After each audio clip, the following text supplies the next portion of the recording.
Bonjour, vous êtes à la chaîne internationale de sabersinfin.com. Bueno, y buenos días en español a todos los días, porque fíjate que es muy agradable platicar contigo, te lo decía hace rato, es una especie de gimnasia mental, porque todo el tiempo estás condicionando fenómenos de interés mental, mano. Mi mente se acelera a la velocidad de la luz cuando platico contigo.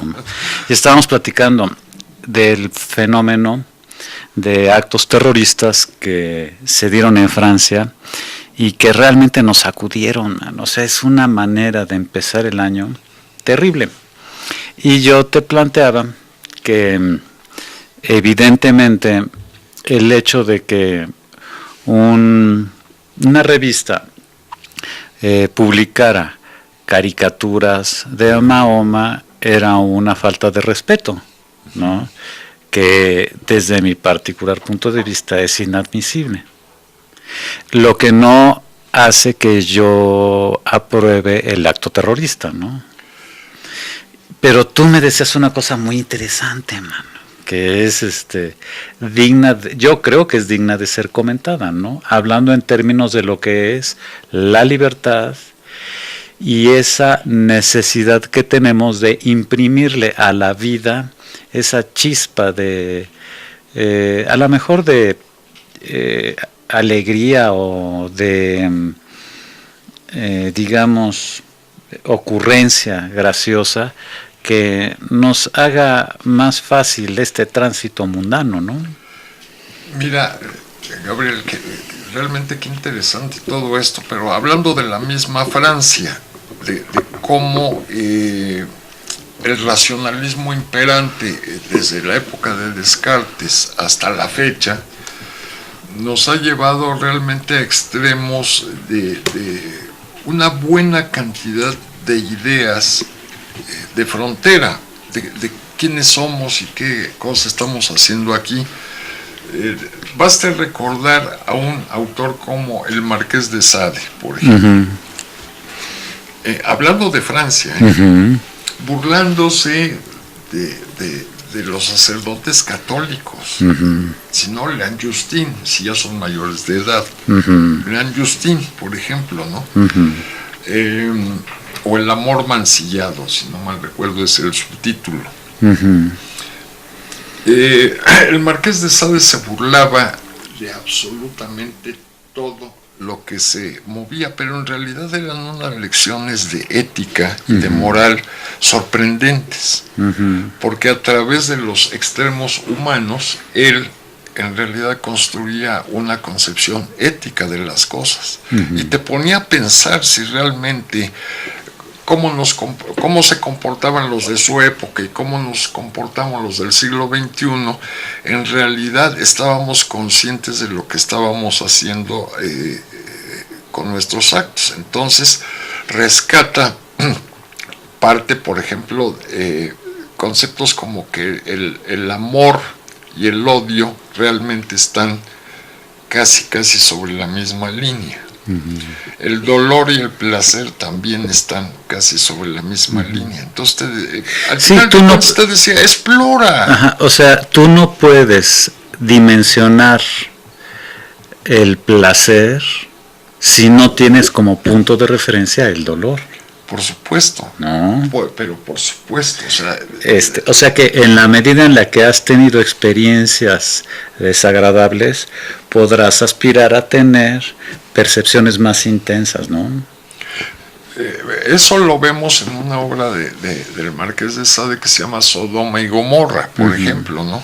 Que es una cosa alucinante de lo que llamaríamos nosotros la perdición humana, pero en realidad era una invitación a la exploración de las posibilidades humanas, que es muy diferente, ¿no? Otro caso es Voltaire. Si vemos, por ejemplo, Cándido, no, pues es una, además de que es una obra maravillosamente graciosa, hilarante. ¿Y qué me dices hablando también de Francia, Gargantua y Pantagruel? También es una burla, es una sátira a las instituciones de la época de cada uno de ellos, ¿no? Bueno, el Marqués de Sade y Voltaire casi vivieron en la misma época, previo a la Revolución Francesa. Y en la Revolución también las caricaturas que se hicieron respecto, por ejemplo, al catolicismo. Hablo del mundo católico todavía.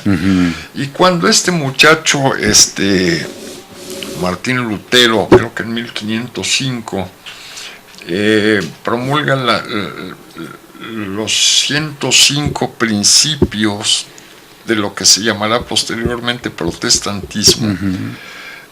La Iglesia Católica desde el Vaticano se le echa encima y genera la guerra de los 100 años y la guerra de los 30 años. ¿Qué te parece si recordamos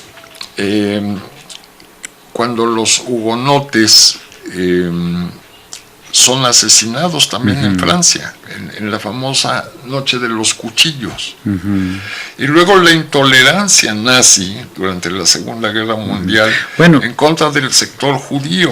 Bueno, por ejemplo, los cruzados, ¿no? Ah, bueno, claro. Que esa es otra de las cosas bien interesantes que en Francia, o los templarios, que primero los mandaron a establecer orden religioso y luego los mataron, o sea, los mató Felipe el Hermoso, sí, porque necesitaba pagar unas deudas a banqueros judíos, sí, por cierto. Y entonces, ¿quiénes son los que tienen la luz, digámoslo así? Los templarios, y los acusaron de cuanta cosa te puedas imaginar. Pero el problema es que los habían aprovechado, ¿no? O sea, primero los aprovecharon para establecer procesos de control político y religioso, y luego pácatelas. Cuando ya no eran útiles, ahí nos vemos, ¿no? Bueno, esos son casos y todo ocurre en Francia. Todo esto que estamos hablando ocurre en Francia. Bueno, y luego ¿qué pasa con el Islam? Llegan los turcos y conquistan en 1453 todo lo que era el mundo cristiano de Oriente, representado por la Iglesia Ortodoxa griega, y toman Santa Sofía, que digamos sería el equivalente a San Pedro, a la plaza de San Pedro en Roma, y la convierten en un templo islámico. Y se genera una guerra terrible. Es lo que da origen, entre otras cosas, al famoso Manco de Lepanto. Me imagino que todo el mundo sabe a quién me refiero, ¿no? A Miguel de Cervantes Saavedra, ¿no? Que se alista como soldado para detener la expansión turca hacia Occidente. Entonces, la intolerancia siempre ha estado de los dos bandos. ¿Qué pasa, por ejemplo, en España, cuando estaban ahí los califas árabes y convivían perfectamente bien católicos, judíos y musulmanes? Moros y cristianos. Y convivían realmente bien. La única regla tajante era que no se casara, digamos, un católico con una musulmana o ese tipo de combinaciones, ¿no? Que se dieron, evidentemente. Seguramente. Y hay poemas muy bonitos de eso. Seguramente se dieron enamoramientos de una religión a la otra, claro, ¿por qué no? Pero llegan los reyes católicos y expulsan a los judíos, y expulsan, por supuesto, a los árabes. Sí. Entonces, ¿de parte de quién está la intolerancia? La historia aquí nos dice, a ver, muchachos, que bote la primera piedra quien esté libre de pecado. Pero llega el final de la Segunda Guerra Mundial, empieza la división. Tenemos a la guerra de los Balcanes, se han de acordar, apenas, no hace muchos años, cuando se deshace Yugoslavia, y fue básicamente una guerra religiosa de los musulmanes que viven en la Europa Oriental contra los, llamémoslo así, católicos, que que también viven en la misma región, y es la guerra de la pureza. Eliminar a los musulmanes de los territorios cristianos en los Balcanes, hace 10 años apenas de esto. Por ejemplo, en la antigua Unión Soviética, la mitad del territorio de la Unión Soviética estaba habitada por personas afiliadas al Islam. Y el mismo Stalin tenía muchos problemas para lidiar con ellos, porque eran comunidades muy cerradas y muy fuertes. Y entonces, pero en Occidente, poniendo como ejemplo el caso de Voltaire y el Marqués de Sade, es una tradición burlarse de Juan de las Pitas, ¿no? Es parte de eso. Y la prensa francesa se ha hecho eco de esto desde hace muchísimo tiempo. Bueno, lo que pasa es que ellos eran particularmente ácidos en sus críticas y en sus sátiras hacia las instituciones y hacia los políticos. Pero a partir del 11 de septiembre fue cuando empezaron a hacer sátira de los musulmanes y del Islam esencialmente, ¿no? O sea, bueno, eso es lo que yo tengo entendido, porque pues antes no, como que convivían sanamente, ¿no? No había diferencias entre ellos, ¿no? O sea, de hecho hay una gran cantidad de musulmanes que hay en París, en Francia, ¿no? Sí, sí. Es impresionante. En Londres igual es una comunidad muy, muy grande. Y eso no se puede explicar si no lleva muchísimos años de una convivencia armónica. Pero fue un punto determinante, fue la cuestión de el 11 de septiembre y el derrumbe de las Torres Gemelas, ¿no? Que hizo que todo el mundo pudiese valorar lo que implicaba un acto terrorista en una forma tremenda, man. Yo me acuerdo que estaba viendo las noticias ese día y era impresionante como de repente empezaban a verse como que pedazos de algo que caía de los edificios y eran las personas que se lanzaban, man. Sí, sí.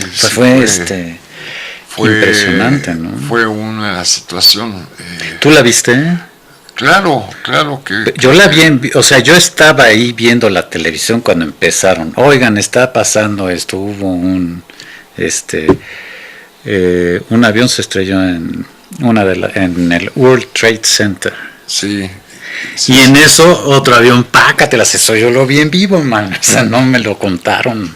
No, fue terrible. Por cierto, que para que veas el nivel a veces de burla que hay sobre la realidad, ahora que dices que se estaban lanzando las personas, abajo aparecían las banderas de como 6 o 7 países musulmanes, abajo, con la foto allá arriba, ¿no? Y tenía calificaciones de 6, 8, 7.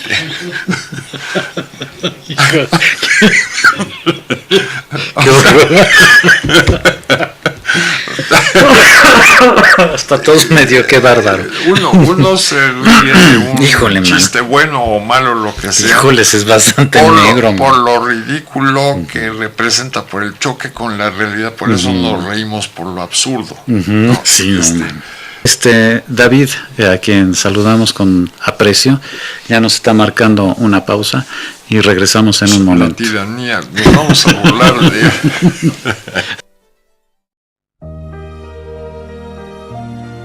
Bonjour, vous êtes à la chaîne internationale des saversinfin.com.